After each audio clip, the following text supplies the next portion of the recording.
அப்ப லைஃப்ல எல்லா நேரத்திலும் ஒரு மனிதரை நீங்கள் புரிந்து கொள்ளவே முடியாது. வாழ்க்கையில அடுத்தவனை சரியா புரிஞ்சுக்க முடியாதுங்கிறது எப்ப உங்களுக்கு புரியுதோ அப்ப உறவு ஜெயிக்கும். கணவனுக்கு மனைவி இடையில சண்டைக்கு ஒரே ஒரு காரணம் மட்டும்தான், நான் புரிந்து வைத்திருப்பதை போல நீ இல்லை. அதான் உறவில் பிரச்சனையே. புரிந்து வைத்தவருடைய பெரும் பிரச்சனையே இதுதான். மனுஷனுக்கு புதுசா கோபமே வரப்படாதா? கல்யாணத்துக்கு முன்னால எழுதி குத்துருமா, இது இதுக்கு கோபம் வரும், இது இதுக்கு கோபம் வராது. எனக்கு என் பிள்ளையவே புரிஞ்சுக்க முடியும். பிள்ளைகளுக்கும் யார் மீது உரிமை இல்ல, பிள்ளைகள்கிட்ட யார் மீது உரிமை இல்லை.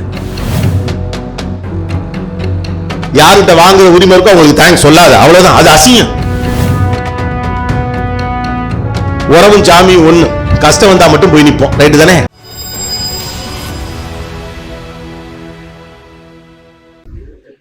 அப்ப லைஃப்ல எல்லா நேரத்திலும் ஒரு மனிதரை நீங்கள் புரிந்து கொள்ளவே முடியாது. வாழ்க்கையில அடுத்தவனை சரியா புரிஞ்சுக்க முடியாதுங்கிறது எப்ப உங்களுக்கு புரியுதோ அப்ப உறவு ஜெயிக்கும். அதான் முக்கியம். மனுஷனை புரிஞ்சுக்க முடியாதுங்கிறது யாருக்கு புரியுதோ அவனுக்கு வாழ்க்கை புரியும். கணவனுக்கு மனைவி இடையில சண்டைக்கு ஒரே ஒரு காரணம் மட்டும்தான், நான் புரிந்து வைத்திருப்பதை போல நீ இல்லை. அதான் உறவில் பிரச்சனையே. என்ன கணவர் என்ன நேரத்தில் என்ன பண்ணுவாரு எனக்கு தெரியும். காலையில அவருக்கு கோபம் வந்தால் இது காரணம், மதியம் கோபம் வந்தால் இது காரணம், இரவு அவருக்கு தூக்கம் வரவில்லை என்று சொன்னால் இது காரணம். இந்த விஷயத்தை நான் இப்படி பேசினால் அவர் இப்படி கையாளுவார், நான் அப்படி பேசினால் அவர் அப்படி கையாளுவார். ஒரு நாளைக்கு நீங்க நினைச்ச மாதிரி அவர் கையாள மாட்டார். அப்ப எங்க பிரச்சனை வருதுன்னு கேட்டா, நான் உன்னை இப்படி புரிந்து வைத்திருக்கிறேன், அதற்கு மாறாக நீ செயல்படுகிறாய். இந்த புரிந்து வைத்தவருடைய பெரும் பிரச்சனை இதுதான். நீங்க நல்லா புரிஞ்சு வச்சிருக்கிற மாதிரி நீங்க என்ன நினைச்சுக்கிட்டு நம்ம அவரை நல்லா புரிஞ்சு வச்சிருக்கோம். என்னுடைய மனைவியை நான் நன்றாக புரிந்து வைத்திருக்கிறேன், என்னுடைய கணவரை நான் நன்றாக புரிந்து வைத்திருக்கிறேன் என்று நாம் நம்பிக்கொண்டு இருக்கிற போது, அந்த புரிதலுக்கு மாறாக அந்த அவர் நடக்கிற போது நம்ம புரிதல் மேல நமக்கு சந்தேகம் வருது, நமக்கு ஒரு கோபம் வருது. நான் புரிந்து வைத்திருப்பதை போல நீ நடக்கவில்லை, இதுக்கு எதுக்கு தேவையில்லாம கோபப்படுறீங்க? திடீர்னு புதுசா இதுக்கெல்லாம் கோபம் வருது. ஏன் ஒரு மனுஷனுக்கு புதுசா கோபமே வரப்படாதா? கல்யாணத்துக்கு முன்னால எழுதி குத்துருமா, இது இதுக்கு கோபம் வரும், இது இதுக்கு கோபம் வராது. மனுஷனுக்கு எது எப்போ வரும்னு எப்படி தெரியும்?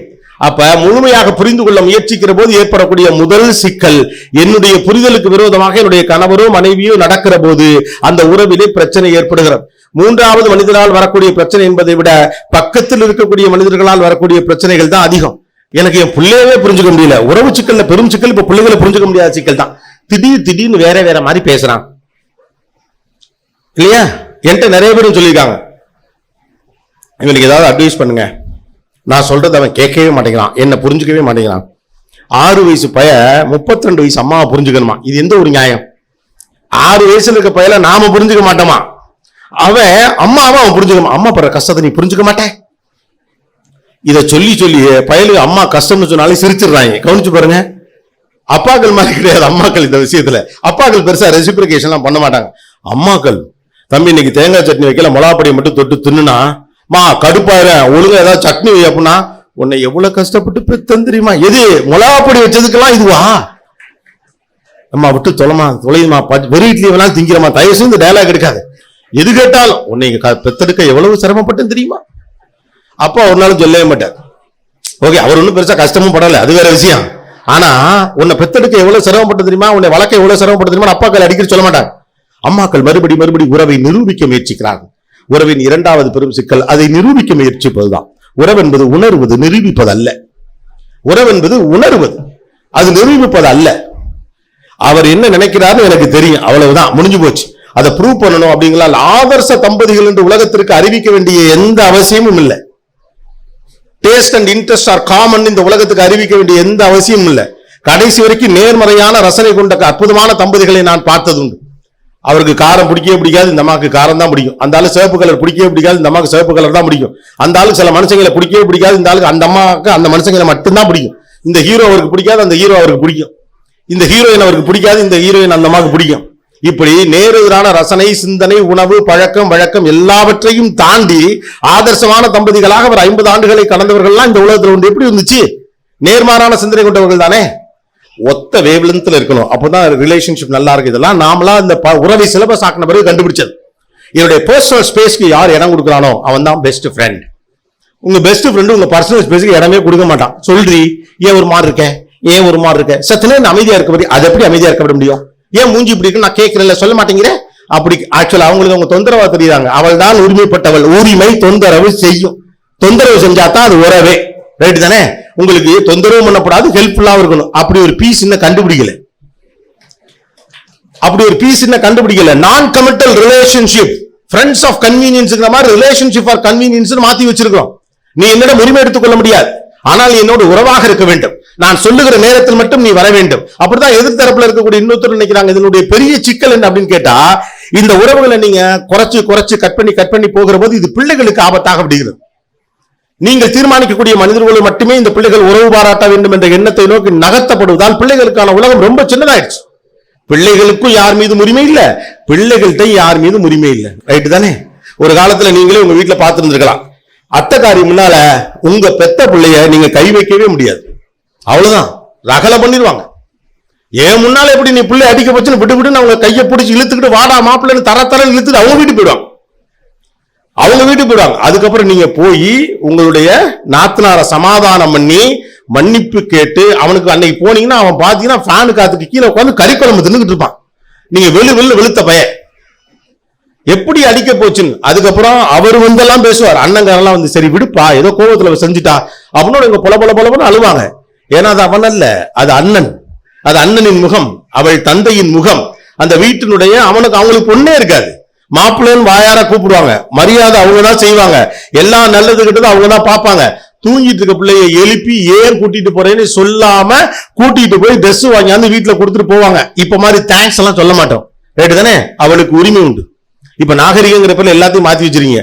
தாய் மாமங்கார 101 ரூபா காசு கொடுத்தா மாமாவுக்கு தேங்க்ஸ் சொல்லு. என்னங்கடா இங்கிலீஷ் மீடியத்தை படிச்சதுனால பூரா பிள்ளைக்கு தேங்க்ஸ் சொல்லுமா என்ன?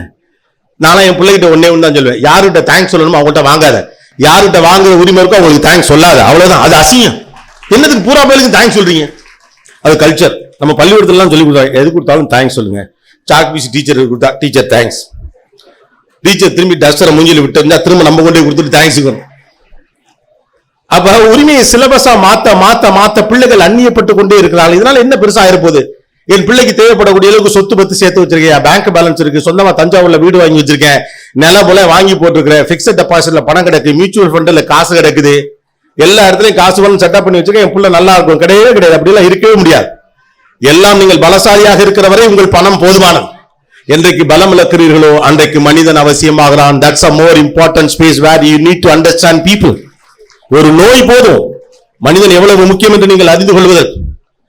அம்ப ஆயுதம் அத்தனை இருக்கு. உலகத்துடைய பெரிய ஆஸ்பத்திரியில் நீங்கள் சிகிச்சை பெற்றுக் கொண்டிருக்கலாம். ஆனா 2 மனுஷால் கண்ணு முன்னால் இருந்தான்னா, உங்களுக்கு உடம்பப்பட்டவன் நின்னான்னா, அந்த டாக்டர் நிக்கிறப்ப உங்களுக்கு என்ன நம்பிக்கை வருதோ அதை விட பெரும் நம்பிக்கை வரும் அந்த மனிதரை நீங்கள் பார்க்கிற போது.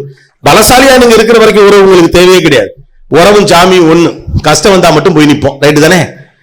என்னைக்காவது இந்த போறமே கோயிலுக்கு போயிட்டு வந்துட்டா இருக்கோம். அது சில பேர் ரிலீஜியஸா போவாங்க, இல்லைன்னு சொல்ல. ஆனா நாங்கெல்லாம் அப்படியாக்கும் அப்படின்னு சொல்லிட்டு இருக்குது. நமக்கெல்லாம் பெருசா தோணாது. ஆனா திடீர்னு ஏதாவது பிரச்சனை வந்து அங்கே போயிட்டு, கடவுளே ஏதோ நாள் வராம போகாம இருந்துட்டேன், கொஞ்சம் மன்னிச்சுக்க, பழசெல்லாம் மனசுல வச்சுக்காம பார்த்து செஞ்சு விடு அப்படிங்கிறோம்ல. மனிதன் படிப்படியான சமரசங்களோடு தான் வாழ்க்கையை நடத்துகிறான். அதுதான் நம்ம புரிஞ்சுக்க மாட்டேங்கிறோம். சுஜாதா அதை அழகா சொல்றாரு, காம்ப்ரஹென்சிவ் ஏதோ ஒன்னு சொல்றாரு, அழகான ஒரு வார்த்தை அவர் சொல்றாரு. நான் கூட அதை எழுதி வச்சேன், அதை படிச்சேன், ரொம்ப நல்லா இருந்துச்சு அந்த வார்த்தை.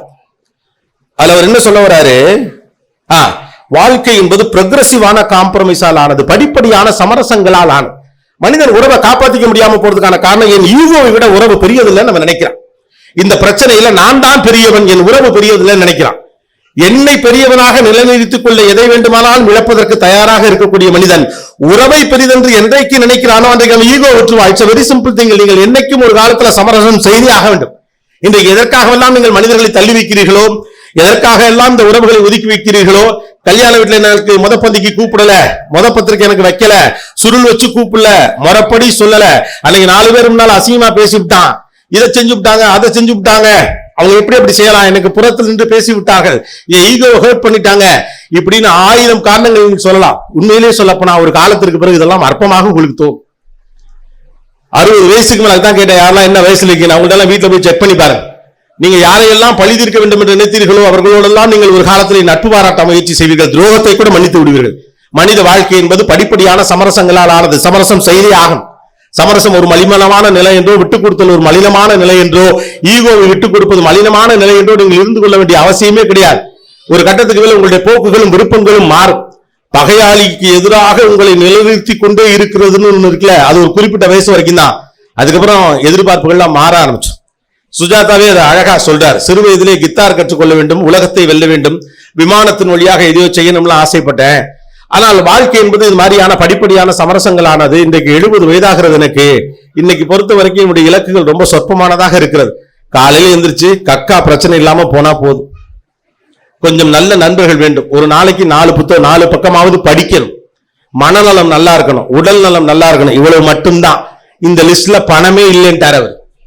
அப்ப வாழ்க்கை என்பது சமரசங்களால் தான் ஆனது. நாம சமரசத்தை தவறு பார்த்து கொண்டே இருக்கிறோம். மன்னிப்பது அவமானம் என்று நினைக்கிறோம். என்னை அவமரியாதை செய்த ஒருவனை நான் மன்னிப்பது என்பது எப்படி சரியா இருக்கும்? நீ என்ன இப்படி ஆளா இருக்கிற? உனக்கு சூடு சொரணையே இல்லையா? சூடு சொரணையை விட பெரிய விஷயம் பெருந்தன்மை தான். நீங்க இதை என்னைக்கு நம்புறீங்களோ அன்னைக்கு உறவை காப்பாத்திருவீங்க.